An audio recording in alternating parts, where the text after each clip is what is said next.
Today, I have with me in the studio one of my most treasured clients, Sarah Ashraf. It's really an interesting concept. Woo! And I think that that could be really encouraging to the listener as well.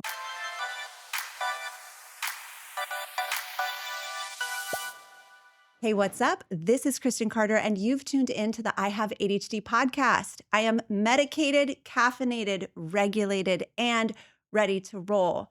Today, I have with me in the studio one of my most treasured clients, Sarah Ashraf. And I reached out to her so recently and was like, girl, you need to come on the podcast. And here's why she is here with us today, because Sarah has evolved before my very eyes. I have watched her have a whole evolution, and I am so excited for her to share her story with you because she really is an example of what is possible for those of us with ADHD. I have massive mama bear energy, which is kind of she doesn't know I'm going to say this.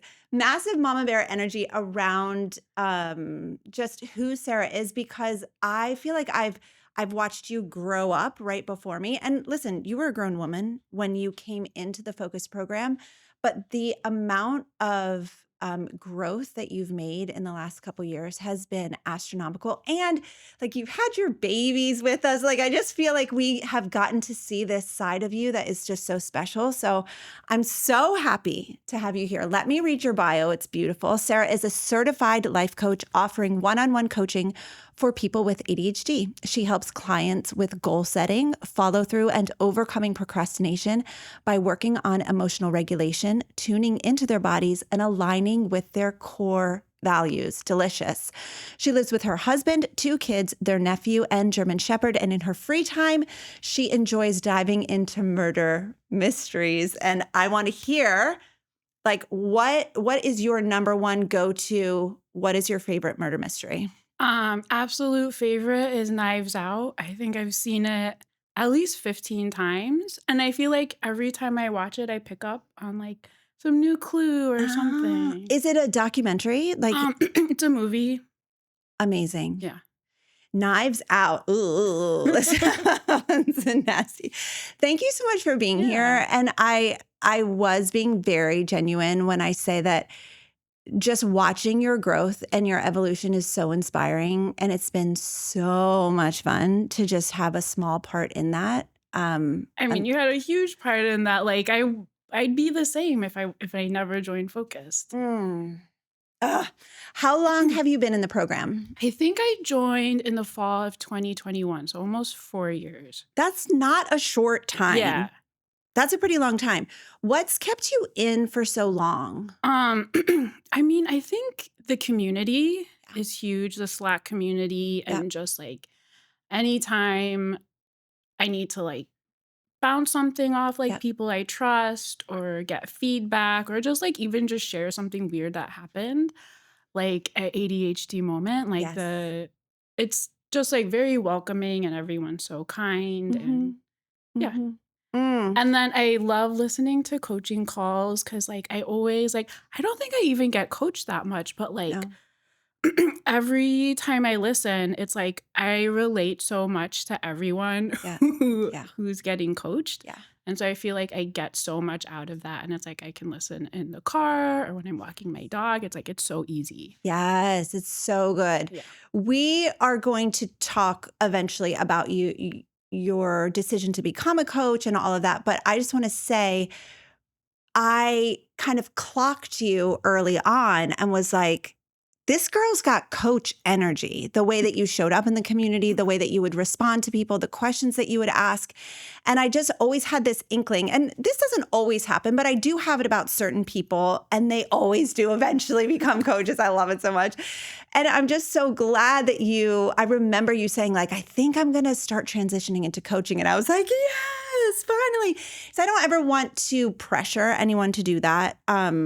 And it's not for everyone, you know, and it is, as you're like learning, is just like nobody rolls out the red carpet for you when you become a coach, you know, like business is not guaranteed. So Again, it's not for everyone, but I was so happy when you made that choice because my gosh, you've been supporting the community like a coach since you entered. Yeah, I find it so rewarding to like Mm, chat with people and like share little bits of like, well, this worked for me, or yeah. like reflecting back to them, like, because like a lot of the times, like, you just kind of word vomit in there. Mhm, mhm. And then like to have somebody read it and like reflect back to you, hey, this is something that stood out to me. This is what I noticed. Like, to do that for other people, like it made me feel really good. And you're really good at it. Thank you. Yeah, you're really good at it. Okay, so before you found coaching though, let's like back way, Mhm. way, way, way up. Can you tell me about your ADHD journey? So when were you diagnosed? How did you know that like maybe you would want to be diagnosed? Sure. It was actually like very, it was a very weird story. I was like, it was maybe like 2015, and I think adult ADHD hadn't like become like a thing yet. Sure. Yep. Yep. Yep. And I think autism was more Mm, like buzzy on the internet, I guess. So I was like kind of struggling at work. I was like caught between like two people I was working with, and just having a really bad time. I was like getting really dysregulated all the time.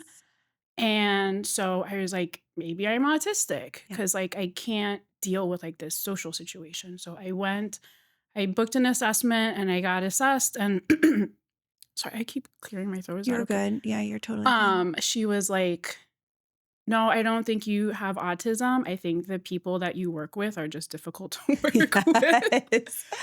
But Oh she my was like, gosh. I do think you have ADHD. Mm. And at the time I was like, okay. I mean, my life, other than that, my life seemed fine. So she was like, you seem like you're dealing with it okay now. She's like, when you have kids, if you have kids, you're probably gonna want to get medicated. That's so insightful. So yeah. So Wow. I just kind of put it in my back pocket and didn't do anything with it. How old were you at this time? I think I was 2015, maybe like 33, Okay. 34. Mhm.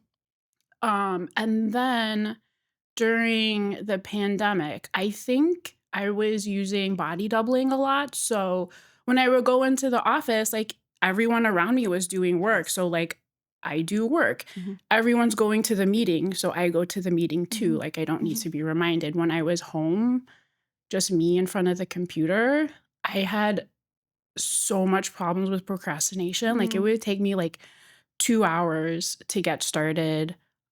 I would forget about meetings.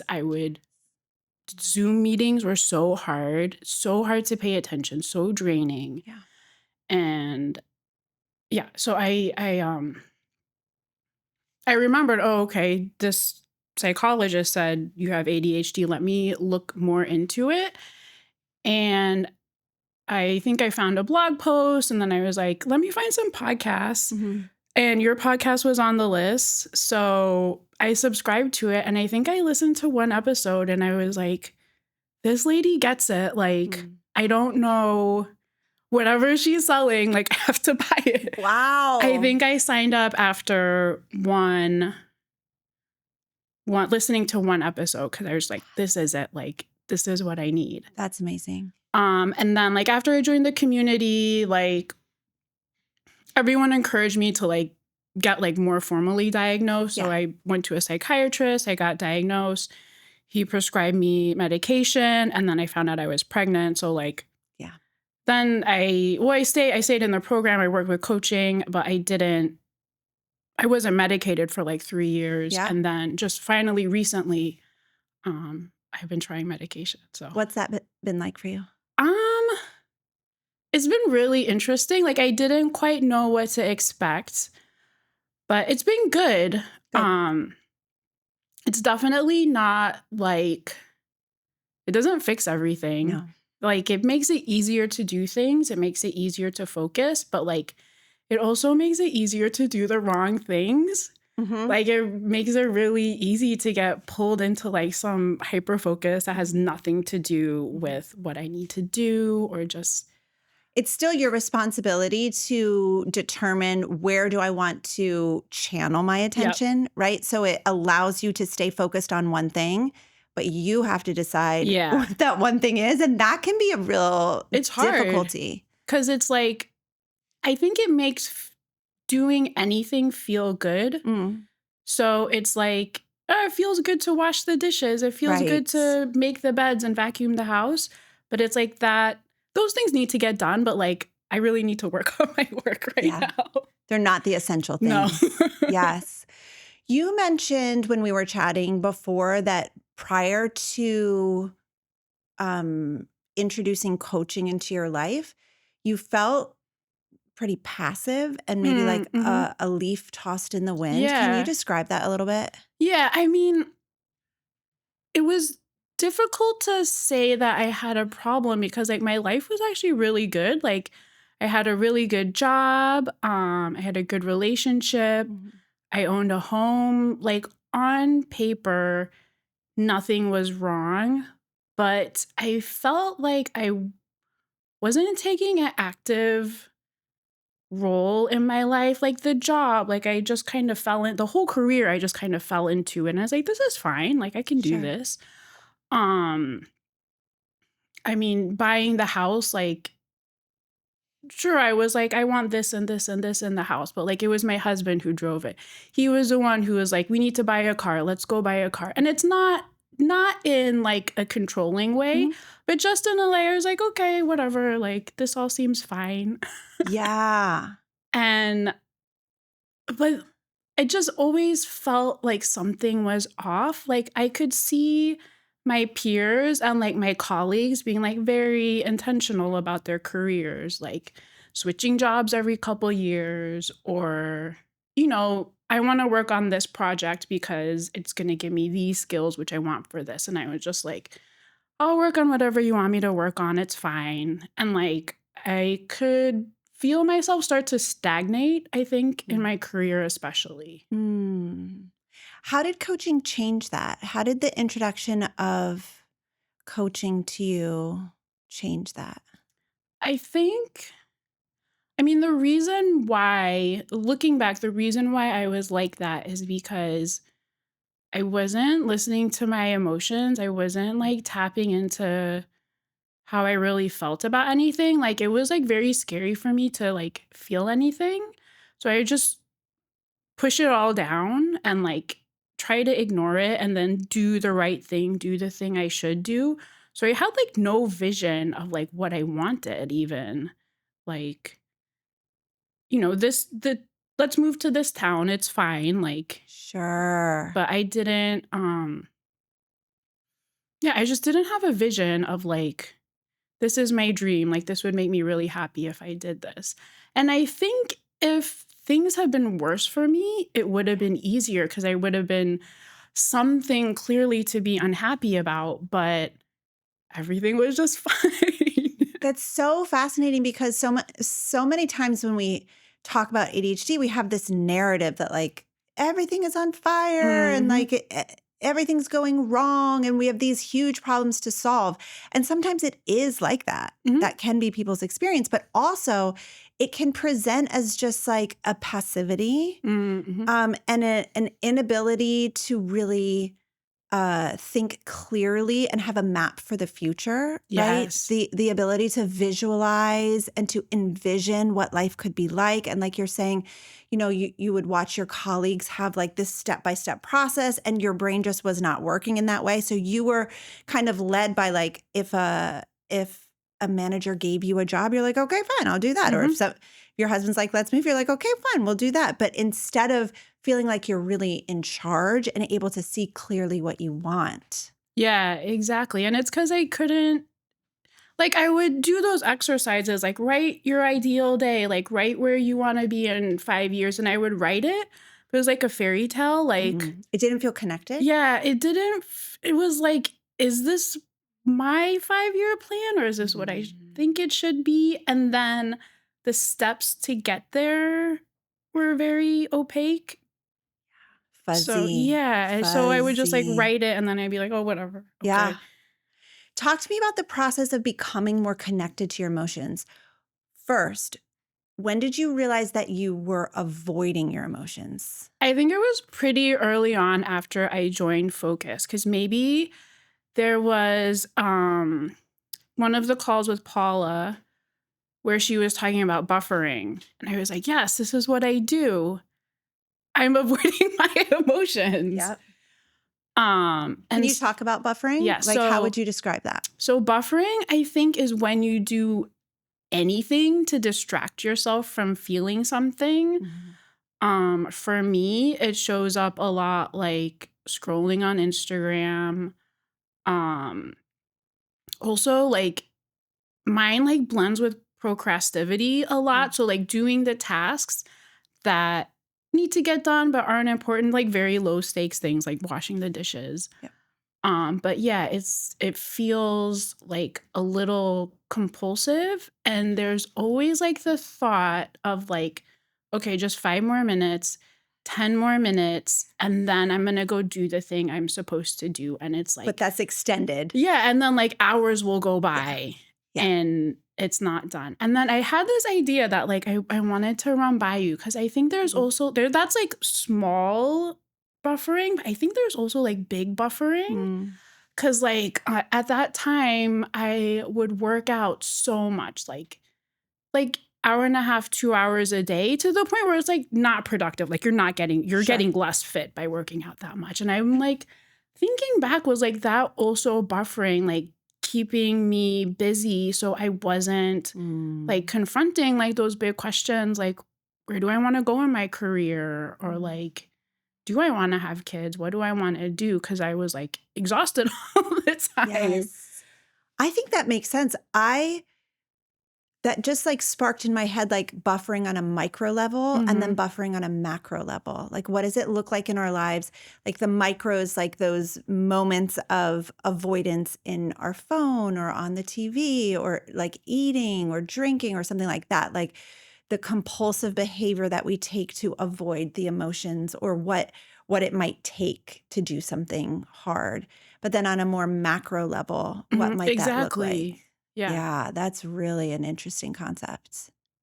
Woo. Okay, so walk me through the process. So you hear about buffering Yeah. through Paula. Shout out to Paula. And then what? I bought into everything. Like everything just resonated with me Yeah. so much. So I started doing like thought downloads and doing surfing. So like really getting into my body and like trying to feel, not even like trying to name the emotion, but like, okay, like I feel a little tight in my throat. That's what I feel almost all the time when I'm feeling something. It's always the same. I feel like a little tight in my throat. And just even just the awareness that, because I think our subconscious will like just totally hijack what we're doing without even realizing that's happened. Like that still happens to me all the time, where I'll be working and then like there's not even a conscious thought and I'm like looking at my phone. Yes. So I think our subconscious is always trying to protect us from feeling those bad feelings in our body. So like building up that awareness of like, oh, I'm scrolling on Instagram again and I'm telling myself 5 more minutes, 5 more minutes. There's something going on here, like, and I need to stop and like stop and just pause and try to at least, I don't know, even process, but just like acknowledge that like I'm feeling an emotion. Was there one specific emotion that you think was kind of like humming in the background most of the time when you're buffering, or does it vary?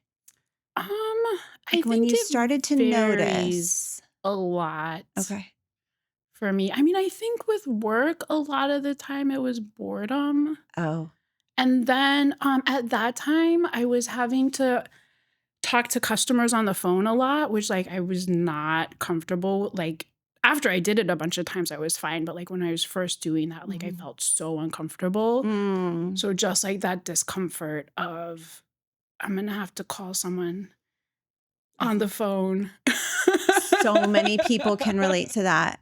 So buffering, avoiding, and delaying. It becomes Yeah, procrastination. exactly. It was showing up as procrastination. And so when I was Yes. like, okay, I'm procrastinating now, I must be feeling something or trying to avoid feeling something. Isn't that so powerful when you can notice the procrastination and be like, oh, Mm-hmm. like there's something happening inside of me. It's not Yeah, like, oh, it's just ADHD. Like it's deeper than that. right. It's deeper than that. Like we're so disconnected from our emotions that we're not able to see that like I remember the first time that I made the connection between my phone and something that I was feeling. I dropped off my big boys had gone to school. I dropped off the little one at preschool. I came home and I had a list. And I sat on the couch and I scrolled Instagram. And I remember finally, and this was shortly into my like own personal development journey as well, finally like pausing and saying, what's going on? Just asking myself, like, Mm-hmm. what's going on here? And I was like, oh, I'm afraid. I'm Mm-hmm. afraid to start my list. I had to do some like advertising. It was for my previous company. And it was like I had to put myself out there. And to make the connection in the moment on my gray couch in my old house, like I can see myself there just being like, oh, I'm scared. Yeah. And it felt so powerful. Yeah, like I feel like our bodies are always trying to tell us something, Mm. but then it's like your conscious brain is like, no, this is not like you shouldn't feel afraid. You should just do it. But like you can't, there's like a It's conflict. not a thing. Yeah. I just love reminding myself and my clients that like the brain doesn't differentiate between a perceived threat and an actual threat, Mm-hmm. right? So like you're afraid to make that phone call, your brain is like, okay, like we are in danger. We need to protect ourselves. We need to like go into the cave. Right. And it's not totally wrong. Like I've been screamed at over the phone. Like I was a telemarketer when I was in high school. Oh, God bless. I've gotten reamed out over the phone. So like, yes, of course it makes sense. Like I don't want to cold call people. There is actual evidence that it's dangerous. Yeah. Yeah. And it's like psychological danger. Like no one was coming after me, but like it wasn't totally off base. But I think because it was so subconscious, like I wasn't making the connection. Like, that's why I keep looking at my phone. That's why I keep like going on Wikipedia and just like reading random stuff. How much Wikipedia knowledge do you have in your head? Gosh, too much. I'm curious, like if somebody's listening and they're like, oh my gosh, I think I do this, or like this sounds familiar. What would you say to them as like a first step? I think a first step is it's difficult, but just stop and like breathe, like maybe do some breathing exercises and feel the feelings in your body, the sensations. Because emotions, it's just sensations in your body. And just remind yourself, like, I'm safe. I'm physically safe. Like, I'm safe to feel this. Like, nothing, if I allow myself to feel this sensation, nothing bad is going to happen. No one's going to get hurt. And then just feel it.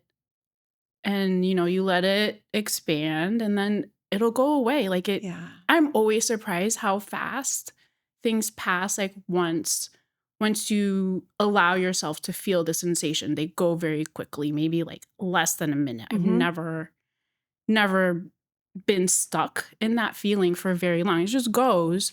It'll come back, but like at least you can like make some progress. It's like waves. Yeah, like waves. It's so interesting because the buffering is actually what keeps the emotion stuck. Yes, exactly. Right? And so we work so hard to avoid the emotion, but it's actually what is keeping whatever that is trapped in us. So if we'll just take that 30 to 90 seconds to just like, okay, like just surrender to it. Yeah. Like, okay, what? You don't even have to know what the emotion is. Right, exactly. But just to like let it be in your body and process through, then you can actually make some decisions and actually be in charge. Like, do I want to go back on my phone? That could absolutely. Yeah, sometimes yes. Right. But then you actually have the authority to say, no, actually, I want to Yeah. get moving, or I want to do something else, or I want to go for a walk, or I want to do something more productive. Mhm. Oh, that's wild. Um, do you feel more connected to your emotions? I know the answer is yes. So, like, explain the evolution of someone who, let me start again. Explain the evolution of being someone who resisted and pushed away her emotions for decades, would you say? Yeah. And then becoming someone who is more open and allowing. Are you just like crying all the time? Are you just like zen all the time? Like what is that like? Like, I guess ironically, like, I'm much more in control because I'm able to process my emotions in a way instead of just, like, trying to get out of the discomfort all the time, which, like, can look like buffering or, like, for me, I'll just, like, run away and, like, leave a situation. Mhm. I know for other people, like, it's yelling. Yeah. I'm getting really angry. Um, it You don't realize how out of control it is until, like, you realize there's, like, another way. Yeah. Like, once you learn to tolerate and, like, obviously, it's still a work in progress, Mhm. um, but you can make much more clear-headed decisions or even, like, conscious decisions Yeah. instead of letting your subconscious, like, hijack what you're doing. You can choose, like, how you're gonna react, and, like, maybe sometimes I'm still like, "Yeah, I gotta go, like, I can't be here." Yep. Still have the same reaction, but at least I'm choosing it, and I'm not like, "Ugh, I'm gonna leave." Is that just like a flight Yeah. response? Like an automatic response? It's more you are again, it's like authority Yeah. that you have. How else has that authority shown up in your life? So you described yourself as being someone who was more passive, Mhm. kind of like a leaf in the wind. I loved that description. Like how has that changed? I mean, I think the biggest thing is my career change. I was a software engineer for 20 years, and changing to coaching, which I never would have thought like that never would have occurred to me to do or even like how do I do it? Like how do I do this? Right. You mentioned earlier, like I could maybe see some things for my future, but I never could see the pathway. Mhm. And it seems like you have just been following a very clear pathway with this career change. Yeah, I think like the summer of self-trust, like learning to trust myself. And I think I was always like what kept me kind of stuck and doing what I thought I should do. It was like I was very afraid to take any risks. Mhm. Like I come from an immigrant family, so it's Mhm. like money is safety and more money is more safety. Yes. So I was always really afraid to leave like these really well compensated Yeah. jobs. Really, I don't know if it's a really lucrative industry, but it's like a pretty solid That's industry. great. Yeah. It's very scary to step out of that or even take any risks because it's like you just you need more money to be safe. And then I think from doing the money course, I realized like there's no amount of money that is actually there was an amount. It was $8 million. I was like, I need Sorry for to laughing. I'm sorry. That's so rude. it's like Like if absurd. I could just have $8 million real quick. Yeah. If I had $8 million in the Right. bank, I would feel safe Right. to do what makes me feel good, Wow. which is I know where that number came from. It was like from a retirement like a person came to my work to talk about Like a retirement. presentation. Yeah, and they gave us all these like calculators of like, okay, figure out how much money you need. I Right. was $8 million for some Like if I could just real quick reason. pause really quick, just pause for a second here. Do you think that if you got to that 8 million mark without doing the self-development work that you would feel safe? No, I would feel exactly the same. Isn't that wild? Yeah, that Isn't was that like such wild? a crazy realization for me is that like, no, I make myself feel safe. Mhm. Look, the money is just I don't even know what it's a symbol of. It's like Mm. it's just something to like pin your anxiety on. Yep. Yep. Because it's like, okay, if I keep chasing this number, then the anxiety is gonna go away. But it doesn't. Like Right, because the hamster wheel does make us feel like we're doing something, Mhm. that we're a part of something important, and that we're making forward progress. But no amount of safety can come from that Mm-mm. hamster wheel. Yeah. Dang. Everyone with ADHD knows what to do to improve their lives. You go to bed at a reasonable time and you wake up early, make a list, cross the things off the list in order, manage your time well. Yeah, we know what to do, but ADHD is not a disorder of not knowing what to do. It's a disorder of knowing exactly what to do, but not being able to get yourself to do it. That's why ADHD is so frustrating. We're smart and we want to succeed, but we can't get ourselves to do the things that we know we should do in order to make improvements. That's why I created Focused. I'm a life coach with multiple certifications, and since 2019, I've spent thousands of hours coaching adults with ADHD. Time for me to focus on you. Hello. Welcome to your coaching call. I am going to be coaching you today on relationships. I know what it takes to help an adult with ADHD go from hot mess express to grounded and thriving. Focused is my monthly coaching membership where we go deep and we get to the root cause of what holds us back with ADHD. I'll teach you how to understand your ADHD brain, regulate your emotions, and accept yourself, flaws and all. With this foundation, we build the skills to improve life with ADHD. And not only do you get skills and tools in Focused, but you're surrounded by a huge community of adults with ADHD who are also doing the work of self-development right alongside of you. Dr. Ned Hallowell says healing happens in community, and I have absolutely found this to be true. As a matter of fact, listen to what actual Focus members have to say about being in this program. What can I say about Focused? Full community of people who have issues similar to you, and no one judge you. Focused has really supported me with my difficulties and asking for help. I've been encouraged and cheered on by the community. I really like that you can do as much or as little as you want. It's not just about the volume of the content, it's about the quality. Focus has helped me understand ADHD better. I would recommend this to anyone. I would thoroughly recommend Focused. I can confidently say that this is one of the best decisions that I have made for myself. So if you're an adult with ADHD who wants to figure out how to be motivated from the inside out and make real lasting changes in your life, join hundreds of others from around the world in Focused. Click the link in the episode description to check it out. I relate so much to having to figure out how to trust yourself, even in the midst of some chaos or some uncertainty. And also realizing that, like, no matter what monetary number you get to, feeling safe is still an inside job. Mhm.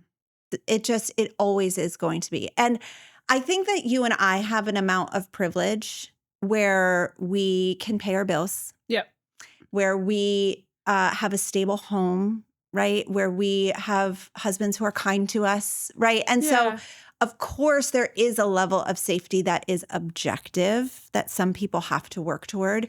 But for, I think, the majority of listeners who, are able to pay their bills and who are in safe enough homes, the feeling of safety then moving forward is about the internal work of Mhm. how can I make sure that I am self-soothing, that I'm trusting my decisions, that I'm working to build safety on the inside and not looking to pin it on something on the outside.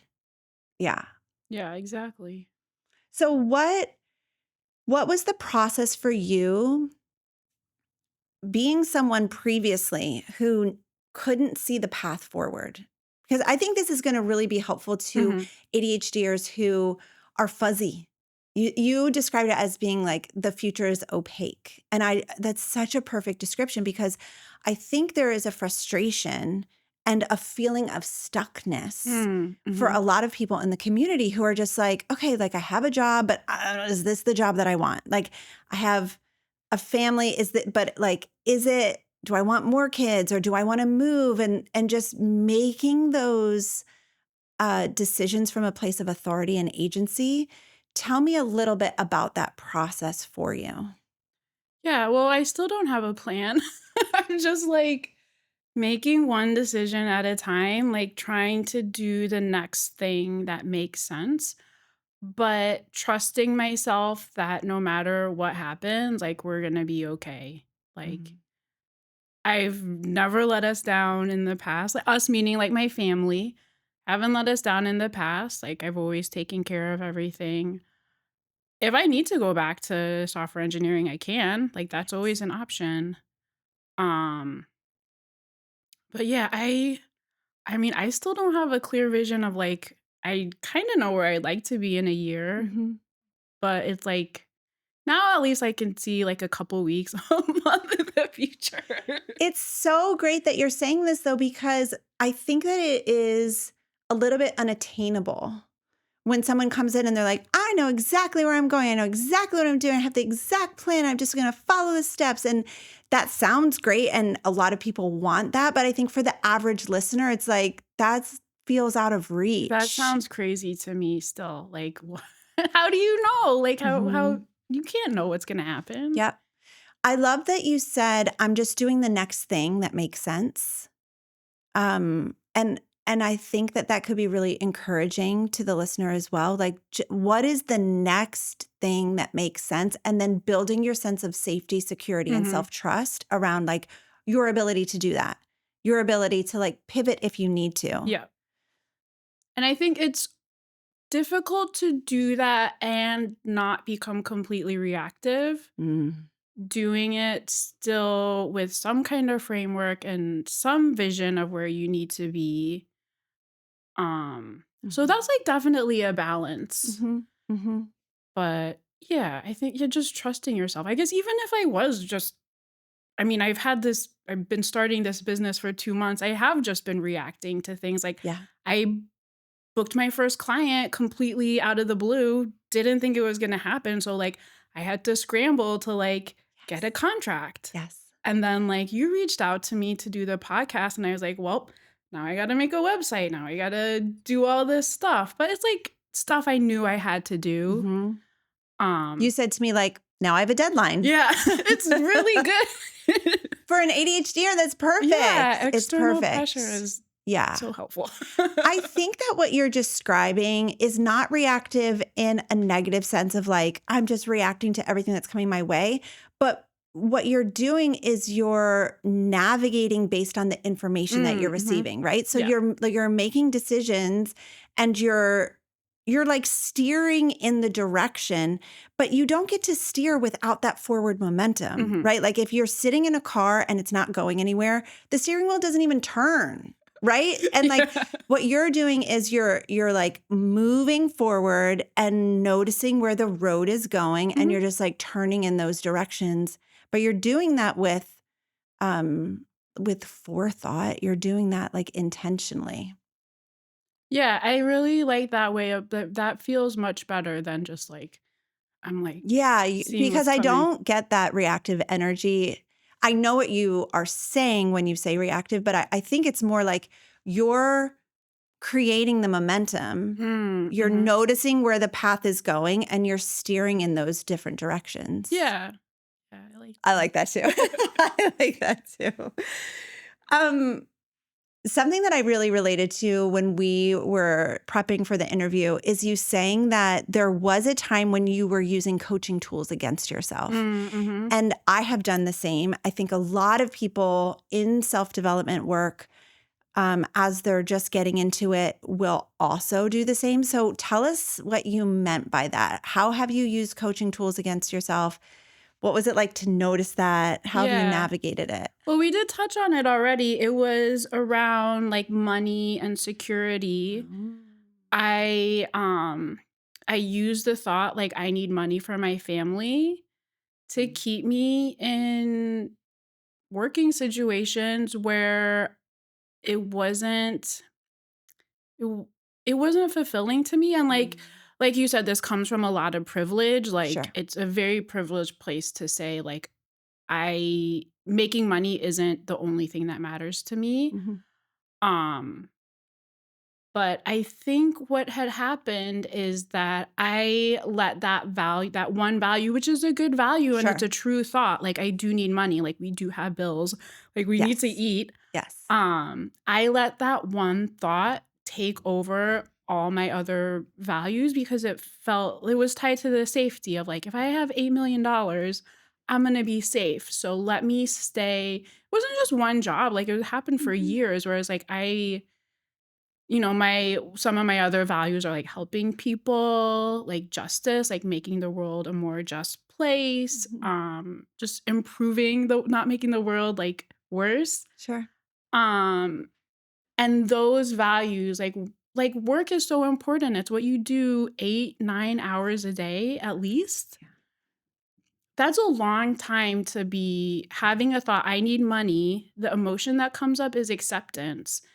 And acceptance is not like a very energizing emotion. Yeah. So it was so hard to do anything.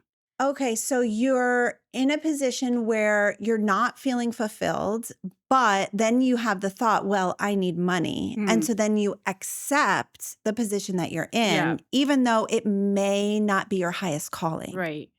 And I would do a lot of surfing, like let me surf all these other bad feelings that are coming up because I'm going to believe this thought, the true thought, I need money, Sure. and I'm going to make that the most important thing, and I'm going to push down.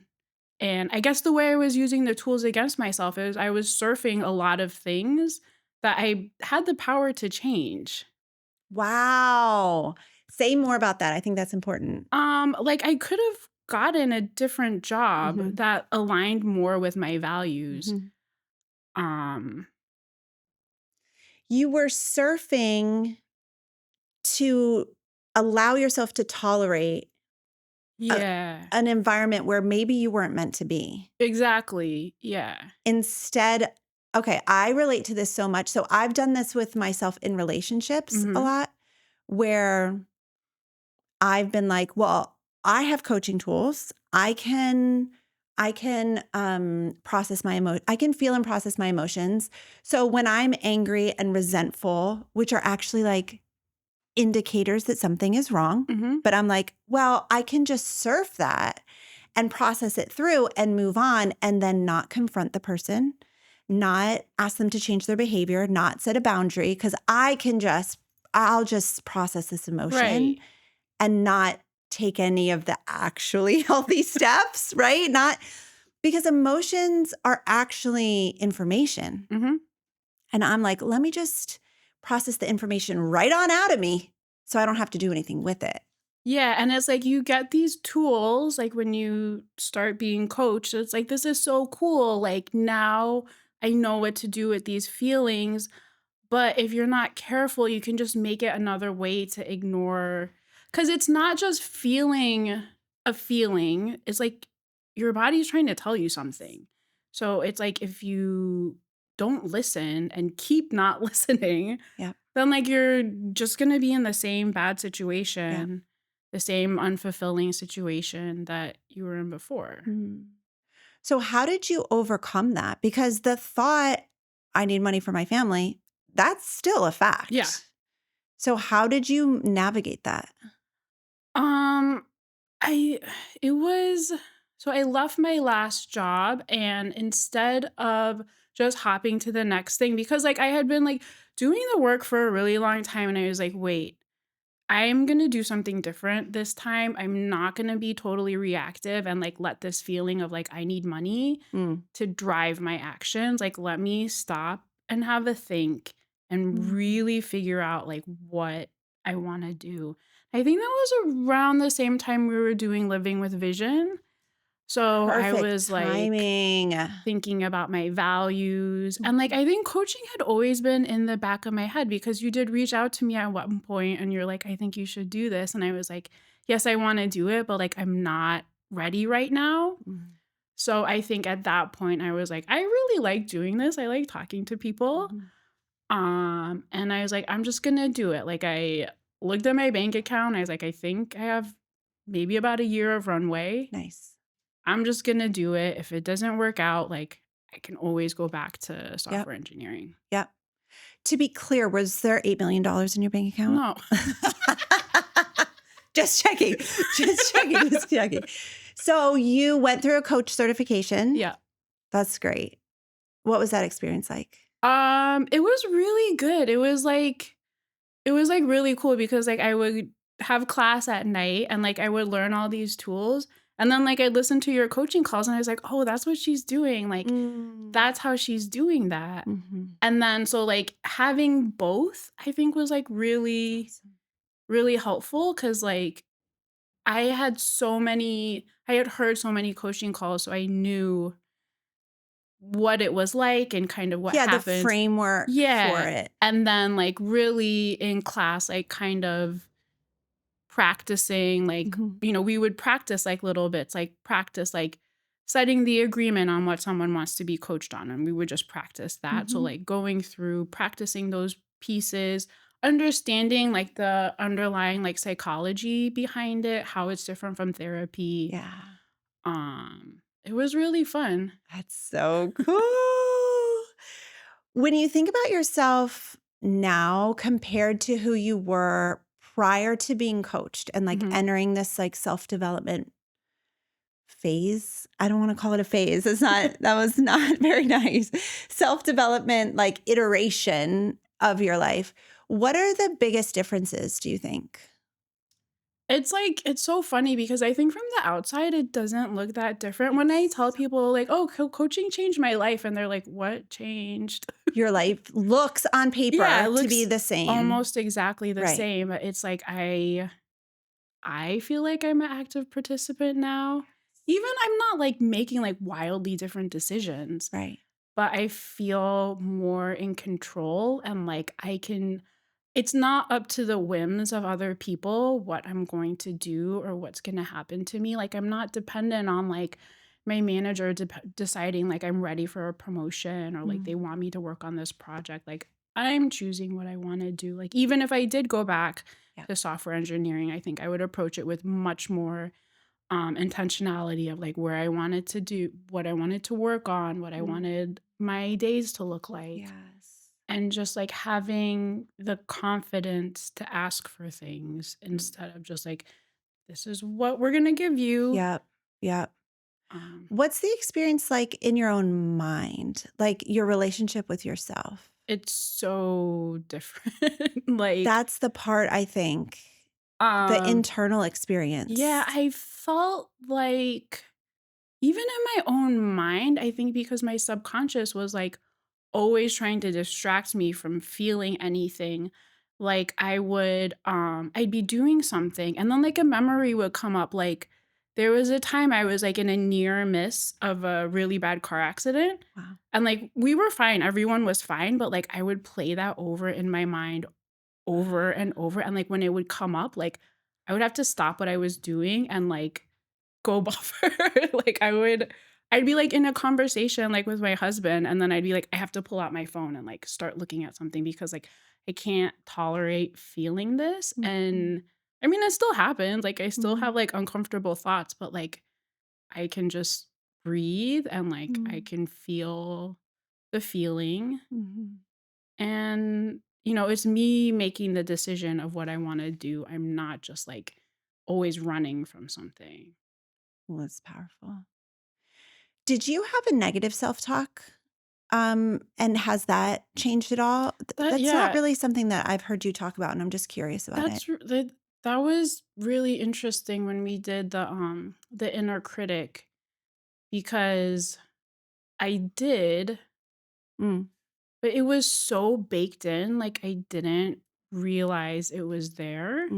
But then once I started, like it was over really quick. I don't know if other people have this experience, but like once I like gave it a name and started like writing down the things it was saying, I was like, none of this is true. Like, and the thing I realized I was doing is I was giving my inner, how do I say this? I was making other people's thoughts my inner critic. So I would be like, this person is thinking this about me. But it's like, there's no evidence that they're thinking that. I'm thinking that about me. And then once I realized I was doing it, like, it just stopped. I don't know. It was kind of crazy. I think that's like one of the cool things about coaching is like sometimes it takes like 4 years to do something, and then sometimes it takes like 2 weeks. That's Yeah, it incredible. was nuts. That feels miraculous to Yeah. me.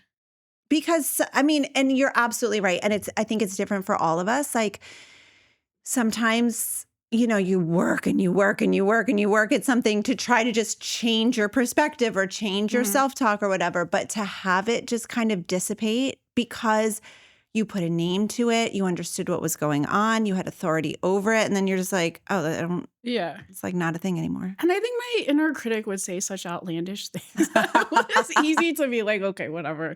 That's not true. That's not going to happen. It's so funny. As I was coming this morning, it always feels to me like just such a rigmarole to like get myself ready, get out the door, have all my stuff, blah, blah, blah. And I pulled into the parking spot. Then you have to like figure out how to pay for the parking and like Mhm. what's the park mobile number, blah, blah, blah, like all of that. And I was in my car.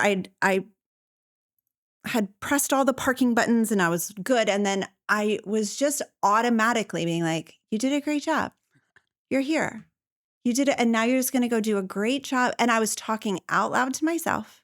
And I was just like, so nice to myself. And I was like, oh my God. And then I noticed myself being nice to myself. And I was like, look at you. You're being so nice. And just to be able to have that relationship with self where you're not just like, oh my gosh, you're like now you're going to do Yeah. terrible. It was just like, so it adds such ease. Yeah, I think for me, sometimes I feel like, oh, I should be feeling more self-doubt. I should be scared to do this, but I'm not. And I'm like, oh, it's because my inner critic's gone. Like, Yeah. it's like, I remember putting in Slack when it happened. I was like, I kind of miss it. Like, I feel like I'm all alone now. There's nobody else in my head, like, telling me what to do. It was so spooky how it just, like, it's gone. That is hilarious. I think I missed that post. That is so funny. Did you replace it with a kinder voice, or is it just a little bit like peaceful and I quiet? think it's just peaceful and quiet. Wow, that's lovely. I know. I mean, knock on wood. Yeah, let's knock on all the wood. The truth is though, like when the critic comes back and shows up again, you know exactly what Yep. to do. You know exactly what to do. You know exactly how to handle her and how to talk to her to just like, okay, shush. Like you are just, yeah, that's so good. So for people listening who are like, I want what she's having, like I feel like, so passive in my life, I don't really know how to move forward. Or maybe they feel stuck or like afraid to invest in themselves or afraid to like take an unclear next step. Mm-hmm.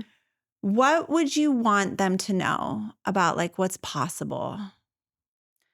It's work. It's a lot of hard work, but you can do it. Like the tools are all there. You just join focused, Mm, and everything is there for you. mm. You have to engage with it and be willing to feel uncomfortable a lot. That's I'm- the part. I yeah. think I honestly think that is the biggest barrier. I know for some money is a barrier, but I think really the barrier is discomfort and knowing, like we talk about feeling so much Yeah. on the pod and knowing like, if I engage in that, I'm going to have to confront some emotions. Yeah, I think it's just reminding yourself that it's just like I think when we did the emotions course and like your definition of an emotion, it was like a reaction in your body to like a person or a situation. Mhm. And it's just a feeling in your body. It can't actually hurt you. That's when I was like, oh, okay, I can do this. Like I can sit here in my office and like take 2 minutes, like let me experience this uncomfortable sensation. And I'm going to be fine. Like Yeah. everything's going to be fine. You are such proof of that everything is going to be fine.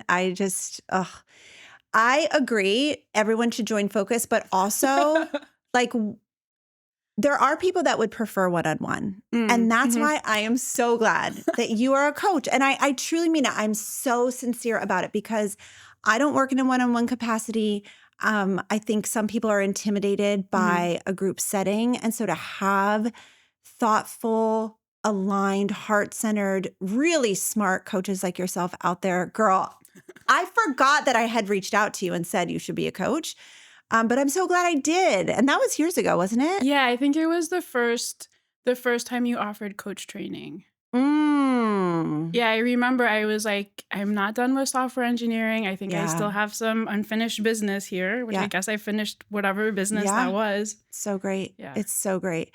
Tell us how people can find you. So like if somebody is like, this girl got unstuck, I want her to teach me how to get unstuck. How can people find you? So my website, it's unblockedunaligned.com.